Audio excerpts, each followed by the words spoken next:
उनकी इच्छा है पर काम नहीं मिला। आप देखो इस क्लास में सब बैठे हैं पर सबकी पढ़ने की इच्छा नहीं है, और ये बहुत नॉर्मल बात है। पूरे देश में बहुत लोग कहते हैं बेरोजगार हैं। रियलिटी ये है कि बहुत लोगों की इच्छा ही नहीं है रोजगार की। उन्हें पता ही नहीं कि इच्छा होना पहली शर्त है, पढ़ाई की इच्छा होना पढ़ने की पहली शर्त है।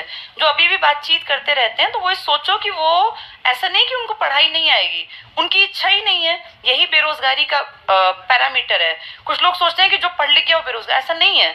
आपकी इच्छा ही नहीं है अगर रोजगार की तो आप बेरोजगार नहीं है, फिर आप निठल्ले, निकम्मे, नाकारा हैं, नालायक हैं, ये शब्द हैं। फिर बेरोजगार अलग शब्द है।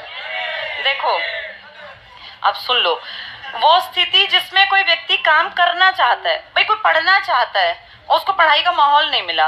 अब जो इस कमरे में बैठ के, इस हॉल में बैठ के भी जो बातें करने में मशगूल है, उसके लिए ये नहीं हो सकता क्योंकि उसकी इच्छा ही नहीं है पढ़ने की।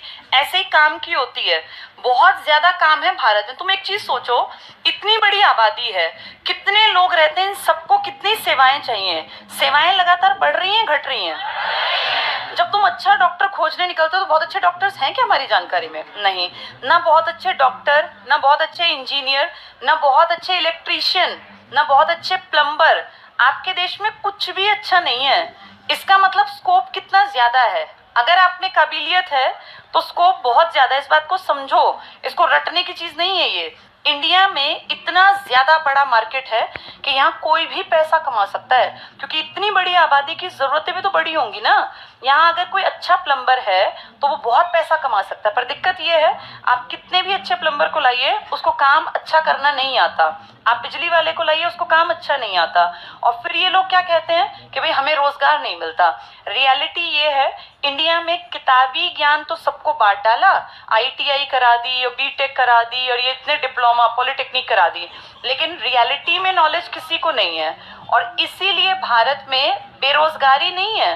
भारत में लोगों को काम करने की वो इच्छा ही नहीं है जो होनी चाहिए। विदेशी आगे क्यों बढ़ जाते हैं? विदेशी स्किल्स पैदा करते हैं। वहाँ हर किसी को ना प्रैक्टिकली काम करना बचपन के बाद सिखा देते हैं। वहाँ अच्छे प्लम्बर, तभी तो वहाँ नौकर नहीं है। ऑस्ट्रेलिया, अमेरिका, इंग्लैंड में ना जितना एक आदमी नॉर्मल कमाता है ना, उससे बहुत अच्छा कमा लेता है इलेक्ट्रीशियन, उससे बहुत अच्छा कमा लेता है प्लम्बर। इनकी नौकरी करना इज्जत मानी जाती है क्योंकि इसमें स्किल चाहिए। हमारे देश में प्लम्बर या बिजली का काम करना मतलब एक्स्ट्रा टाइप का वर्क। तो तुम खुद देखो हमारी सोच कितनी गलत है।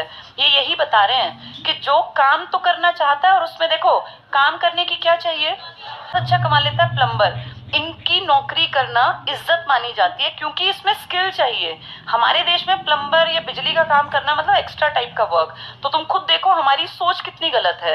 ये यही बता रहे हैं कि जो काम तो करना चाहता है और उसमें देखो काम करने की क्या चाहिए। तो ये झूठी बात है, अपने दिमाग से इसको निकालो कि देश में बेरोजगारी है। रियलिटी ये है, देश में लोगों के अंदर क्षमता नहीं है। चाइना में तो हमसे भी ज्यादा बेरोजगारी होनी चाहिए थी, चाइना तो हमसे भी बड़ा है, लेकिन चाइना ने हर किसी को सक्षम बना दिया। जब ये गोल्ड मेडल के तुमने देखे टैली जब उनके पढ़ते हैं, हम और वो पैदा तो अलग नहीं हुए ना, सब बराबर पैदा हुए। उन्होंने अपने बचपन से छोटे छोटे बच्चों को पकड़ के पहचाना, ये जिम्नास्ट में अच्छा है, ये एथलेटिक्स में अच्छा है, ये स्विमिंग अच्छी कर सकता है। उन्होंने पैरालंपिक के बच्चों को भी कितना काबिल बना दिया।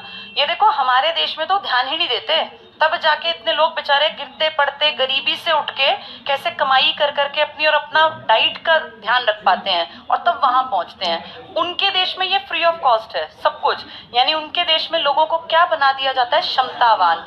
इसीलिए आपका देश बोझ कहता है जनसंख्याओं को, वो कभी नहीं कहते कि बोझ है। उनका जैसे हमारा तिरंगा एक बार फहराया गया ओलंपिक में, उनका 39 बार तिरंगा फहराया गया। तो अपने आप देखो कितना काम कर रखा है देश ने। इससे ये समझ लो कि तुम्हें क्या बढ़ानी पड़ेगी। हाँ, इसलिए सरकार को ब्लेम करना, अपनी पहली चीज होती है एक साइंटिफिक थ्योरी है साइकोलॉजिकल, इसमें आदमी क्या करता है, ये सबके लिए, तुम इसको ज्यादा समझो क्योंकि तुम्हारी एज में ज्यादा करते हैं। इंसान की फितरत होती है, वो ना अपनी गलतियों को हमेशा दूसरे पे थोप देता है। इसे कहते हैं प्रोजेक्शन। प्रोजेक्टिव टेक्निक्स होती है, टीचिंग वाली लड़कियों को पता होगा।